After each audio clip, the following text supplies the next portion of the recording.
አቶች በዚህ ደረጃ ለምን ዝምታን መረጡ? ለምንድነው የማይቆረቁራቸው?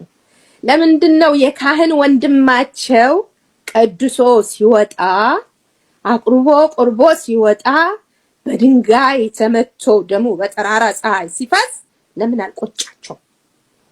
ሲታረድ ለምን አልቆጫቸው?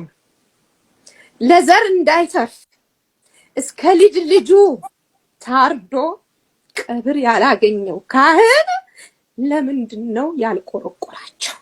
ጥያቄ አለኝ። እሱ ያንገበግበኛል።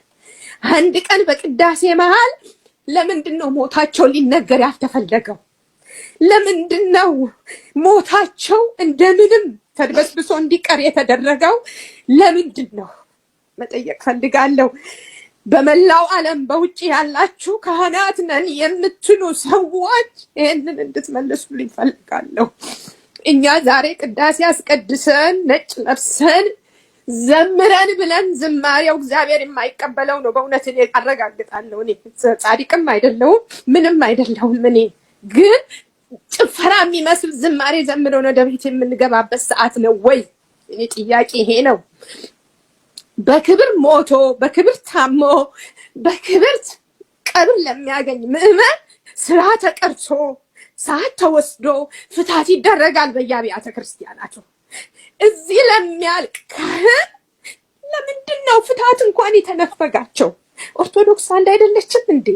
የተለየች ኦርቶዶክስ አለች እንዴ? ኢትዮጵያና አሜሪካ ያለች ኦርቶዶክስ ልዩ ናት እንዴ? በጣም ስሜታዊ ሆኛለሁ። ለሌላ ሰው አስተላልፉት፣ እኔ በጣም አልቻልኩም። የሰናይት ንግግር ከልቤም አልፎ በደም ስሬ ሁሉ ተላልፏል። ንስሐ ሰጥታኛለሽ ልጄ፣ እድሜሽን ከፍ ያድርገው። ለኢትዮጵያ የቆምሽላት የተናገርሽላት ናት። በጣም ስሜታዊ ስላደረግሽ ምን እንደምናገር አልችልም። አሁን ይቅርታ ጋር ሌላ ሰው ጋብዙልኝ፣ በኋላ አመጣለሁ።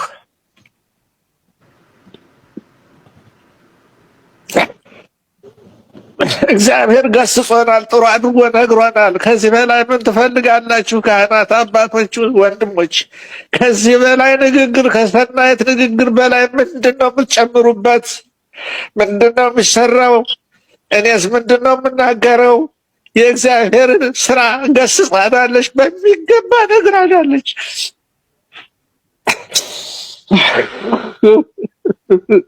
ኢትዮጵያ ኢትዮጵያ ኢትዮጵያ። አባቶችን ለይተን እንወቅ። ሲኖዶሱ እንዲህ ብሏል ምን እናድርግ፣ ጳጳሱ እንዲህ ብሏል ምን እናድርግ ከሚል ነገር እንውጣ። ጳጳሱ እንዲህ ብሏል የምንለው ጳጳስ የትኛው ጳጳስ ነው?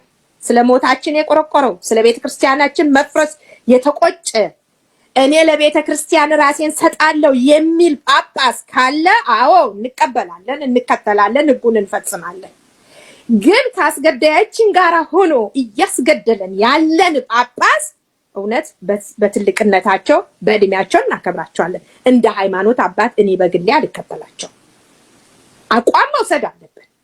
ሲኖዶስ የምንለው ስብስብ፣ የአባቶች ስብስብ በእውነት አንድ ቀን ለሞቱት ሰዎች አንድ መስመር አዘኔታ ገልጾልናል ወይ? ሲኖዶሱ እንዲህ ካለ ምን እናድርግ የሚል ምዕመና ሲኖዶስ አለ ወይ ዛሬ? ስለዚህ ይህንንም እያስተዋልን እንራም። እስከ መቼ በደሃ ደስታ የደሃን ደስታ ቀምተን እስከ መቼ እንደምንስቅ አላቅም። ልብሳቸውን ቀምተን እስከ መቼ እንደምንለብስ አላቅም። እስከ መቼ በደሃ ሞት ላይ ቆመን እስክታ እንደምንወርድ እኔ እግዚአብሔር ይወቀው። እኔ አላቅም። በእውነት እኔ ተቃጥያለሁ፣ ነድጃለሁ። እኔ ይሄንን እያረኩ ነው እያልኳቸው አይደለም። እንተባበር። ሞታቸው ላይ እስክታ እንውረድ እባካችሁን። በግሩፕ ልብስ እያሰፋን በአስክሬናቸው ላይ እስክታ እልልታ እንበል። በረሃባቸው ላይ ምግብ አንድፋ እባካችሁን። አንድ ላይ ሆነን ሴቶች ቢያንስ ባሎቻቸው ለሞቱባቸው የካህን ምስቶች ልጆች እንቁም። ያኔ ስንጸልይ እግዚአብሔር ይሰማናል።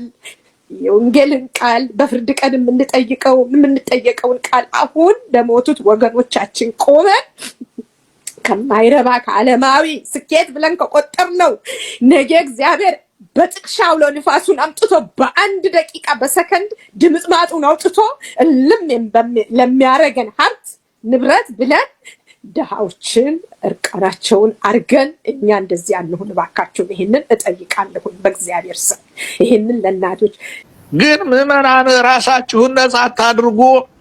ለጳጳሳት ዋና እንቅፋት የሆናችሁብን ምዕመናን ናችሁ። ገንዘብ በመስጠት ይህን ገንዘብ እንዳትሰጡ ቃሌን የምትሰሙ ሁሉ በአሜሪካ እየመጡ ሁሉ ገንዘብ አምጡ ለሚሏችሁ አሳፍራችሁ መልሷቸው። በእግዚአብሔር ስም ይዣችኋለሁ እንደ ወገኖች። እናንተ ናችሁ እንዲያርጋችሁ ያባለጋችኋቸውና ለዚህ ሁሉ ክፉ ስራ እንዳይመሰክሩ እውነት እንዳይናገሩ የምታደርጓቸው እናንተ ናችሁ። ይህን ገንዘብ ለማኝ ሁሉ አስቁሙልን። ቤተክርስቲያን እየፈረሰች ቤተክርስቲያን እናንጻለን ይላሉ። ውሸት ነው ይሄ። እንዴት ብሎ ነው? በመፍረስ ጊዜ ምንድነው የሚሰራው? አንድ ተሐድሶ አድርጎ እንደገና ሐድሶ ህንጸታ ነው እንጂ የሚደረገው አዲስ ስራ ምኑ ነው የሚሰራው? እና ይሄ ሁሉ አስቸጋሪ ነው። እና ያን ሁሉ ተመልክታችሁ በእውነት ራሳችሁን ጠብቁልን አደራ እላለሁ። ይብቃይ ከዚህ ላይ እግዚአብሔር ይስጥልኝ።